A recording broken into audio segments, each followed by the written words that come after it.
The revolution will not be televised. Hey and hey, it's Leopardess and welcome back to my channel. And today's video is going to be about things I wish I knew before I started my locks. So before we begin, please remember to like and subscribe to this channel. Also follow me on Instagram at leopardess_. If you like these earrings, check them out at leopardesscollection.com. They're called Dragon, have them in gold and silver. One of my favorite pieces ever. Get 25% off now using the promo code SPRINGBLING. So when making this list, I felt a little conflicted because I felt like a lot of things that I wish I knew were very mundane. And to me personally, if it's not a big issue, then it's not an issue at all. I try to make sure that I focus more on the things that I felt like I personally would want for myself, or the things that I felt like truly, if I had to go back and change something, what I would do. So I came up with 4 things when I cut out all the things that were completely unnecessary. So let's start with the first thing. So if you guys are new or this is your first time watching my videos, I did a story time about how I accidentally burnt my edges off, and luckily for me, it didn't burn like my scalp or like the follicles, it just burnt the top part off. So ever since then, I've been very, particular about my edges because I took the time and regrew them after it went through that whole condition. Thank God. So for me, one of the major things that I'm very particular about is my edges. So one thing that I personally wish I knew before going in, besides the whole coil versus 2-strand twist or, parting ratio and all the simple things, is how each lock is placed around the perimeter of my hair. Personally for me, I really wish that I would have took more time and thought about that, because honestly, the locks within are not as affected as the perimeter of your hair. When you have locks, those hairs are within your locks. So you have to decide, am I gonna leave my edges out? Am I gonna put them in? How much, what's the ratio of size that should be on my edge? If you're worried about size and ratio, the first thing you should be worried about, in my opinion, is the size ratio for your edges, for the perimeter of your hair. Because here's the thing, if your parts are really big on the perimeter of your hair and you have weaker, more brittle hair around that area, it can cause problems, it can cause breakage. So for me personally, one thing that I wish I did was decide how I wanted the parameters of my hair to be, how small I wanted the parts there, or how big. So personally for me, if I could go back, I would make more split locks around the edges of my hair. You know your hair best, you know how the perimeters of your hair work best. That's a major spot you should focus on, because if you lose a lock around the perimeter of your hair, or if your hair is breaking because you have brittle or weak edges and all that hair is just combined into one lock, personally, that for me is just a no-no. So I have one lock in my hair, let me see, that's smaller than the rest, and this lock, I actually pulled out the original lock because I didn't like where it was positioned. All the other locks were fine, I found a way to deal with them, but this lock, I didn't like the way it was positioned, so I took it upon myself early in my journey, comb it out and reposition it. So to reposition it, I just did a 2-strand twist, even though my hair was in coils, and that's because I just wanted to see the difference between the coils and the 2-strand twist.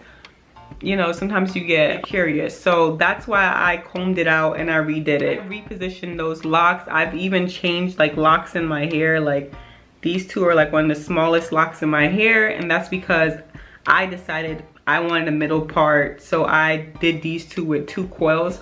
So I jumped in my hair very early on and changed the things that I didn't like. What I know now, I would take more time and definitely discuss how I want the positioning, how I want the parts on the parameters of my hair, on my edges. So that's something that's very important to me personally. I don't know if this is gonna be something that's helpful for you, but if you have weaker hair more around the front, and usually the front of our hair tends to be more delicate, then I would say definitely consider that. Definitely consider long-term, because locks is very long-term. So the next thing that I would like to talk about is scaling off my hair. For me personally, I did a lot of research on how I wanted my hair to be scaled, and as far as scale, I mean just how the parts are positioned in your hair. So if you don't want parts where they're all a straight line. You want parts that are more staggered on top of each other so that your hair will be nice and full. For me personally, I was able to get that done. But for someone watching this video, I want that to be something that's very important to you, to stagger your hair. That in the long run, you don't have to worry about, you know, future problems. Remember to stagger your hair, stagger those parts so that your hair can look full and it's not just lines down your hair, you know what I mean? I have one straight line down my hair and that's in the middle, and that's because I wanted it. Everywhere else in my hair is staggered, and like I said, it really does help create a very nice full look. So if your hair is on the thinner side and you want to make sure your hair looks full, definitely stagger those parts. So my third thing is that you don't have to go to a loctician. Like, this is a big misconception that when you get locks, you know, you have to continuously go to the loctician. And let me tell you this, I support the locticians because, you know, these are Black people that are out here taking care of our natural hair. So I completely support locticians, but I want people to know that it's not the end all be all. You don't even need to go to a loctician to start your hair. You can go do the research and start it yourself, and that's something I wish I would have done, but I still appreciate the person who did help me during this time. And the great thing about the person who did my hair is that she had locks. It felt even better to know that the person that was doing my hair had locks. So definitely support your locticians, but understand that you're not always gonna need one. So understand that it's okay to sometimes do things on your own and do your hair on your own and learn from your mistakes. Now, I think locticians are great because you can always go with questions and they can always give you answers or their, you know, professional opinion. One thing I would definitely say though is to beware of people who claim they're locticians and they're not. They're just people doing hair and they don't really know anything about locks. They don't really know how to properly care. They don't care. And one way that you can definitely see that is by how they treat and manage your hair. I've been to a loctician twice in my life. Once with the person who did my hair, and the second time is when someone I was working with recommended this lady, and I was like, you know what, let me check her out. You know, I support, you know, Black businesses, I support Black women, yada yada yada, so let me go check her out. It'd be nice not to have to wash my hair because, you know, I got a little tired of washing my hair, so someone else washing it, let's go. So that didn't go too well for me, and I could see by the way that she was ripping my hair. Like, I had to keep stopping her. She was doing my hair dry, like retwisted my hair very dry. I had to ask her, is she gonna spray it with a spray bottle? And she didn't have no spray bottle. So definitely be careful of people who don't know anything about locks, but who, you know, hide under the name of loctician, because that can, because then you can end up hurting your hair more than helping it. But there are some good locticians out there. The lady who did my hair was very good, very gentle, and she had locks herself, so that made me feel even more comfortable to know that somebody who looks like me and, you know, has the same hair as me is helping me with my hair. So basically you can do it on your own. My last and final thing that I wish I knew before I started my lock journey is that how you treat your locks now will determine how they look in the future. So it may be all fun and games, you know, right now, but in the future, the things that you do will affect your hair. Like, for example, lack of moisturization, lack of washing, lack of proper care, lack of tying up your hair at night, just lack of proper treatment of your hair will be seen in the future. It will. One day you'll wake up, you'll be like, damn, like my lock is thinning, or oh wow, I got all this lint in my hair. Or now for me personally, some things that I did that I regret, I didn't do them all the time, but when I do them, I definitely regret them, is sleeping without a hair tie.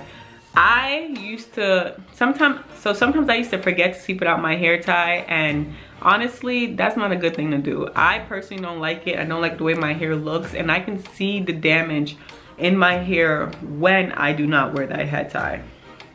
So my point is, simple it is, no matter how mundane it is, such as tying your hair up, washing it, moisturizing, or just giving your hair the basic needs that it needs, or over dyeing it or over bleaching it, it will come back to get you. It doesn't just apply to locked hair, it applies to natural hair as well, whether you're loose natural or I hate the word loose natural, but whether you're natural or you're locked, like, or naturally locked, I like that, naturally locked.